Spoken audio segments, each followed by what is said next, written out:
আসসালামু আলাইকুম সবাইকে। অনার্স থার্ড ইয়ার রিয়েল অ্যানালাইসিসের চ্যাপ্টার 3 রিয়েল সিকোয়েন্সের প্রবলেম সলভ করব আমাদের এই ভিডিওতে। আমাদের প্রবলেমটি হচ্ছে let x1 equal to 1 and xn plus 1 equal to xn cube plus 8 divided by 2 power whole power on third. n is greater than equal 1. Is xn bounded? Is it monotonic? Is it convergence? Find limit n tends to infinity xn. আমাদের দুইটা জিনিস দেওয়া আছে, x1 দেওয়া আছে, xn plus 1 দেওয়া আছে, আর বলছে যে xnটা কি বাউন্ডেড কিনা, মানে সীমাবদ্ধ কিনা, ইট ইজ মনোটনিক কিনা, মানে একমুখী কিনা সেটা, আর বলছে ইজ ইট কনভার্জেন্স কিনা, অভিসারী, কনভার্জেন্স মানে অভিসারী কিনা। আরও একটা জিনিস বের করতে বলছে, limit n tends to infinity xn এর মান বের করতে বলছে। তাহলে আমরা প্রথমে বাউন্ডেড প্রমাণ করব। বাউন্ডেড প্রমাণ করার জন্য কি করতে হবে, BOUNDED।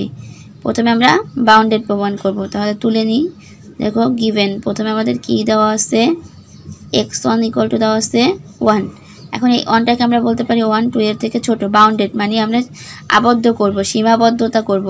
তাহলে কোনো একটা সীমার মধ্যে সে আবদ্ধ থাকবে, যেমন 2 এর থেকে সকল মানগুলোই 2 এর থেকে ছোট হবে। এখানে 2 এর পরিবর্তে 3ও লেখা যায় চাইলে, কিন্তু আমরা এর পরবর্তী সংখ্যাটাই লিখব যে x1 is equal to 1 is less than 2। এবার দেখো এখান থেকে যদি আমরা লিখি x1 1 এর পরিবর্তে লিখতে পারি x1 ইজ লেস দেন 2। একটা শর্ত আমরা পাইলাম যে x1 হচ্ছে 2 এর থেকে ছোট। অ্যান্ড আমাদের আরও দেওয়া আছে কি, xn plus 1 equal to xn এর কিউব প্লাস 8/2 ডিভাইড এর পাওয়ার হচ্ছে 1/3। এখন দেখো আমাদের x1 পাইলাম, আমাদের x2 লাগবে। এখান থেকে আমরা x2 বের করব। x2 বের করতে হলে কি করতে হবে, কি পুট করতে হবে, n এর পরিবর্তে পুট করতে হবে 1। Putting n equal to 1। আচ্ছা, এটাকে আমরা 1 নম্বর সমীকরণ দিয়ে রাখবো। ইন 1 উই গেট, যদি n ইকুয়াল টু 1 বসাই তাহলে কি পাই, তাহলে পাই x2 ইকুয়াল টু x1 এর কিউব প্লাস 8 ডিভাইডেড বাই 2 এর পাওয়ার হচ্ছে 1/3। এখন দেখো এখানে যদি আমরা x1 এর মান বসাই তাহলে 1 প্লাস 8 ডিভাইডেড বাই 2 এর পাওয়ার হচ্ছে 1/3। এখান থেকে আমরা লিখতে পারি কি, উপরে 9/2 এর পাওয়ার হচ্ছে 1/3।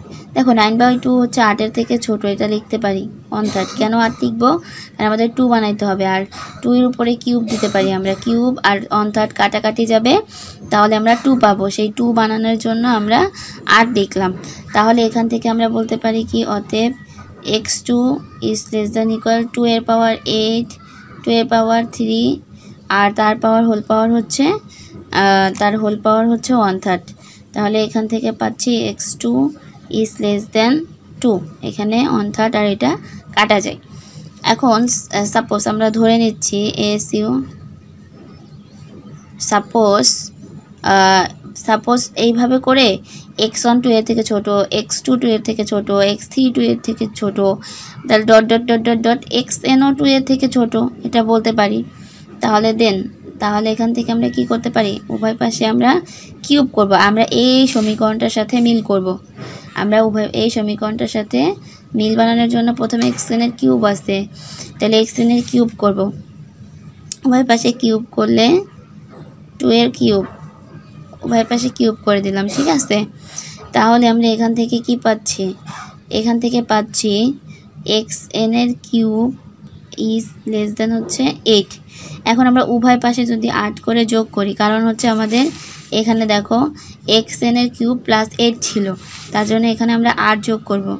xn এর কিউব প্লাস 8, উভয় পাশে একটা 8 যোগ করে দিলাম। তাহলে আমরা কি পাই এখান থেকে, এখানে আমরা আবার পরবর্তীতে এই যে দেখো 2 দিয়ে ভাগ করা ছিল, এখানে আমাদের 2 দিয়ে ভাগ করা ছিল, আর পুরোটার পাওয়ার 1/3 ছিল, মনে রাখতে হবে। তাহলে এখানে 2 দিয়ে ভাগ করব। xn এর কিউব প্লাস 8 ডিভাইডেড বাই 2, আর এখানে পাচ্ছি হচ্ছে 8 আর 16 ডিভাইডেড বাই 2। এখন আমরা পাচ্ছি এখান থেকে xn এর cube plus 8/2 is greater than হচ্ছে, এইকে যদি কাটি তাহলে পাবো 8। ঠিক আছে, এখান থেকে এতটুকু আমরা পাচ্ছি। তাহলে আমরা পরবর্তীতে কি করব, উভয় পাশে 1/3 নিয়ে আসবো। xn এর কিউব ডিভাইডেড বাই 8/2 এর পাওয়ার হচ্ছে 1/3। দেখো আমাদের 1 নম্বর সমীকরণটার সাথে মিলে গেছে। এ পাশেও 8 এর পাওয়ার নিয়ে আসবো 1/3। তাহলে দেখো এখান থেকে কি লেখা যায়, xn এর কিউব প্লাস 8 ডিভাইডেড বাই 2 এর পাওয়ার হচ্ছে 1/3। আর এখানে লিখতে পারি 2 এর কিউব এর পাওয়ার হচ্ছে 1/3। তাহলে দেখো এটা আমাদের কোন সমীকরণের সাথে মিলে, 1 নং। 1 নংয়ে তাহলে ডান পক্ষ এটা হচ্ছে বাম পাশ যদি মিলে যায়, আর তাহলে এটা কি সমান সমান ছিল, এটা ছিল xn প্লাস 1, এটা সমান সমান ছিল xn প্লাস 1। তাহলে এটা ছোট হচ্ছে, এখান যদি 2 কাটি তাহলে 2a থেকে। তাহলে আমরা এটা কোন পর্যন্ত পাইলাম, xn প্লাস 1 ছোট হচ্ছে 2 এর থেকে। তাহলে এখন থাস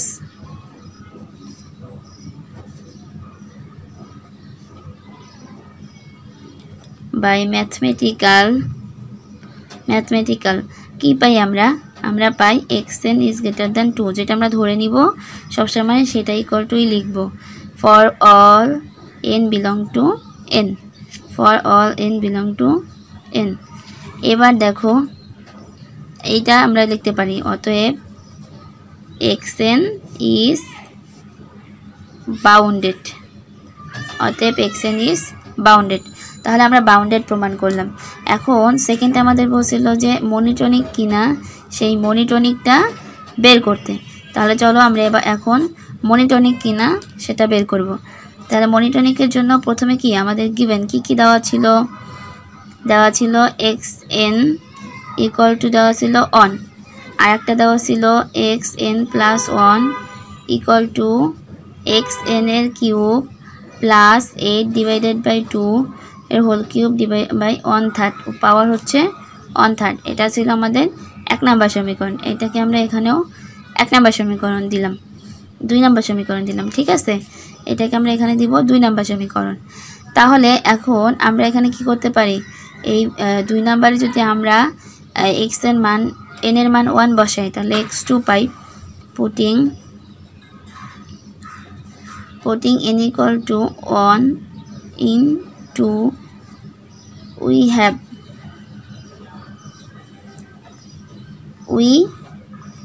তাহলে 2 বসাইলে কি পাই, x2 equal to xn এর কিউব প্লাস 8 ডিভাইডেড বাই 2 এর পাওয়ার 1/3। এখন এখানে যদি x1 এর মান বসাই তাহলে 1 প্লাস 8 ডিভাইডেড বাই 2 এর পাওয়ার 1/3। তাইলে এখান থেকে লিখতে পারি 9/2 এর পাওয়ার 1/3। এখন আমরা এটাকে কি করব, একমুখীকরণ বানাবো, মানে একদিকে গতিশীল থাকবে। তাহলে দেখো এখানে আমাদের x2 হচ্ছে x1 আনতে হবে। x1 আনতে হলে কন্ডিশন দিতে পারি, এই যে 9/2 এটা কি 1 এর থেকে বড়, তাহলে লিখতে পারি কি 1 এর থেকে বড়। ঠিক আছে, আমাদের এখানে xn কে আনতে হবে, x1 কে আনতে হবে। x1 কে আনার জন্য অবশ্যই আমরা 1 আনতে পারি, ছোট বা বড় চিহ্ন দিয়ে greater than or less than যে কোনো একটা, দুইটার একটা দিয়ে আমরা এখানে আনতে পারি। তার জন্য এখানে গ্রেটার দ্যান মানে বড়, তার জন্য গ্রেটার দ্যান চিহ্ন দিলাম। এখন লিখতে পারি x2 ইজ গ্রেটার দ্যান, এটা কিসের মান, x1 এর মান। দেখো তাই লিখতে পারি x2 ইজ গ্রেটার দ্যান হচ্ছে পাইলাম x1।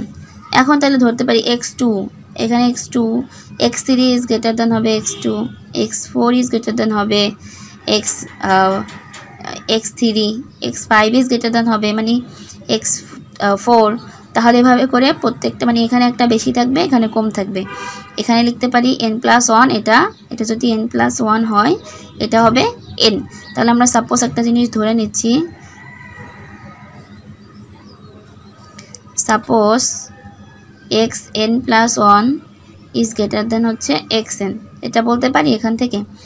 এখন আমরা সেই 1 নম্বর এই সমীকরণের সাথে মিল করব, এখানে আমাদের এই সমীকরণের সাথে মিল করব। তাহলে এখানে দেখো কিউব আছে, xn এর কিউব আছে, কিউব করব, পরে আর যোগ করব, 2 দিয়ে ভাগ করব, তারপরে আবার 1/3 আনবো। তো চলো আমরা এগুলো করি। প্রথমে কিউব করব, কিউব করলে xn এর কিউব পাইলাম।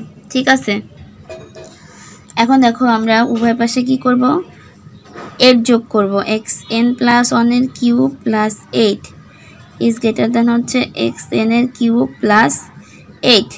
তাহলে আমরা এবার কি করব 2 দিয়ে ভাগ করব, 2 দিয়ে এরপর 2 দিয়ে ভাগ ছিল, cube plus 8 divided by 2 xn এর কিউব বাই 8 ডিভাইডেড বাই 2। এবার আমাদের পাওয়ার ছিল 1/3, সেই 1/3 পাওয়ারটাকে নিয়ে আসব, উভয় পাশে 1/3 করে দিলাম।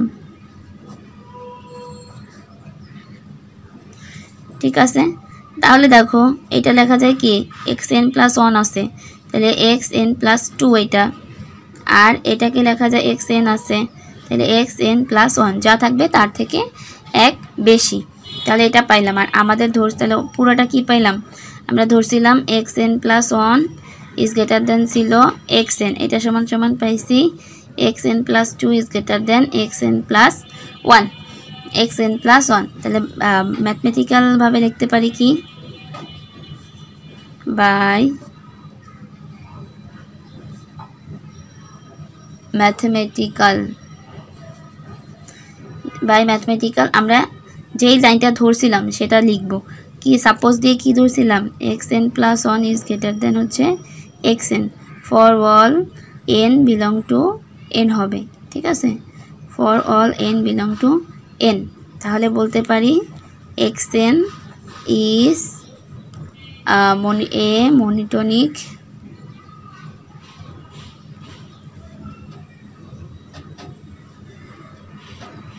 increasing sequence, xn is monotonic increasing sequence। এরপর দেখো আমাদের কনভারজেন্স প্রমাণ করতে বলছে, তাহলে পরবর্তী পার্ট হচ্ছে কনভারজেন্ট। এখন এখানে একটা কথা আছে, কনভারজেন্ট হওয়ার একটা শর্ত আছে, সেটা হচ্ছে যে অবশ্যই ফাংশনটাকে মনোটোনিক এবং বাউন্ডেড হতে হবে। যদি মনোটোনিক এবং বাউন্ডেড হয় তাহলে সেই ফাংশনটা কনভারজেন্স হবে। তাহলে চলো আমরা লিখি, we know that a monotonic bounded sequence is convergent। Monotonic bounded sequence হচ্ছে কনভারজেন্ট। তাহলে আমরা যে ম্যাথটা করতেছি এই ম্যাথটা মনোটোনিকও হয়েছে কনভারজেন্টও হয়েছে, তাহলে বলতে পারি here the given sequence is monotonic and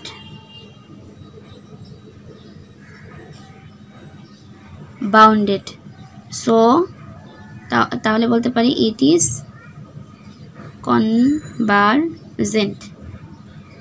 তাহলে অবশ্যই কি হবে, এটা কনভারজেন্ট হতে হবে। এখন লিমিট পার্টের জন্য,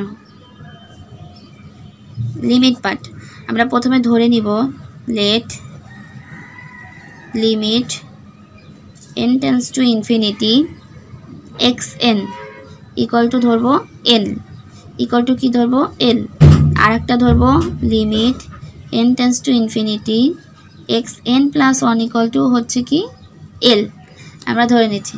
তাহলে আমাদের গিভেন কি দেওয়া ছিল, গিভেন আমাদের দেওয়া ছিল xn প্লাস 1 ইকুয়াল টু ছিল xn এর কিউব প্লাস 8 ডিভাইডেড বাই 2, এর পুরো পাওয়ার হচ্ছে 1/3।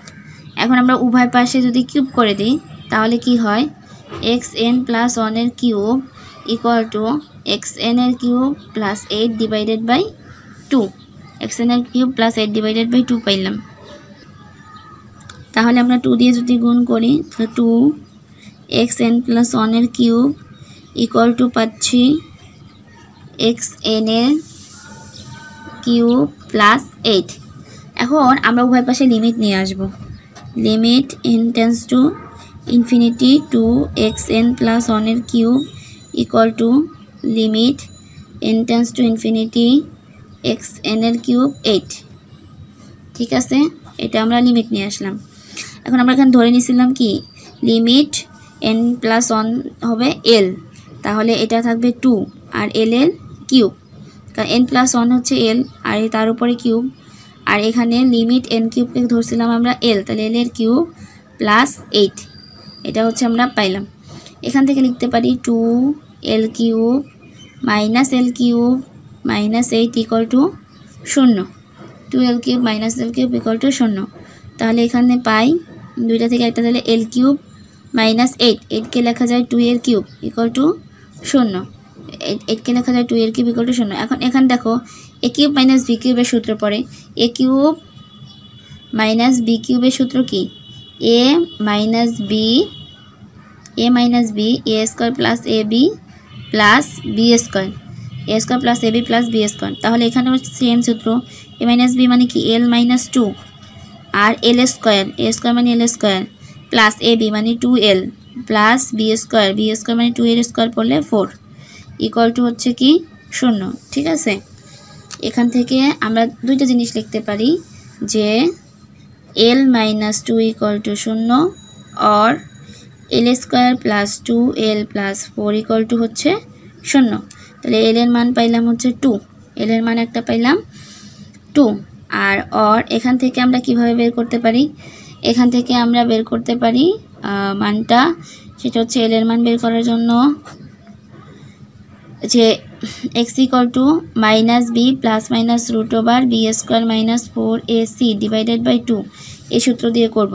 তাহলে minus 2 plus minus root over b square মানে হচ্ছে 2 এর স্কোয়ার 4 মাইনাস 4, a মানে কত 1 আর c মানে কত 4 আর ডিভাইডেড বাই 2, a মানে হচ্ছে 1। দেখো তাহলে এখান থেকে লিখতে পারি minus 2 plus minus root over 4 বিয়োগ 4 4 16 ডিভাইডেড বাই 2, 4 বিয়োগ 4 4 16।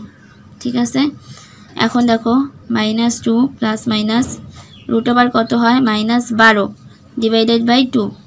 এখন minus 2 plus minus root over minus 12 আসছে, তাহলে রুটের ভিতরে মাইনাস রাখা যাবে না 12, আর এই জন্য আমরা একটা আই স্কোয়ার আনলাম, কারণ আই স্কোয়ারের মান হচ্ছে -1। দেখো একই কথা হয়ে যায়, তাহলে এখান থেকে আমরা লিখতে পারি মাইনাস 2 প্লাস মাইনাস এটাকে লেখা যায় 4i গুণ 4i স্কোয়ার গুণ 3 ডিভাইডেড বাই 2, 4i স্কোয়ার গুণ 3 ডিভাইডেড বাই 2। এখানে আমরা পাচ্ছি minus 2 plus minus 4i square বাইরে আসলে 2i রুট 3 ডিভাইডেড বাই 2। উপর থেকে যদি আমরা 2টা কমন নিই, 2টা যদি কমন নিই তাহলে থাকে কি, আবার নিচের সাথে যদি কাইটা দিই তাহলে থাকে -1 plus minus i root 3, -1 plus minus i root 3। এখন দেখো for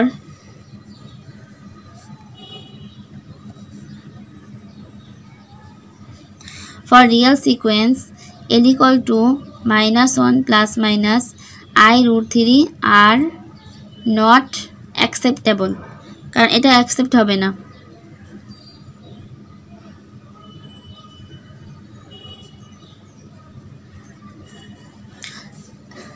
For real sequence l equal to -1 plus minus i root 3 are not acceptable, বাস্তব অনুক্রমের জন্য -1 plus minus i root 3 not গ্রহণযোগ্য, মানে গ্রহণযোগ্য নয়।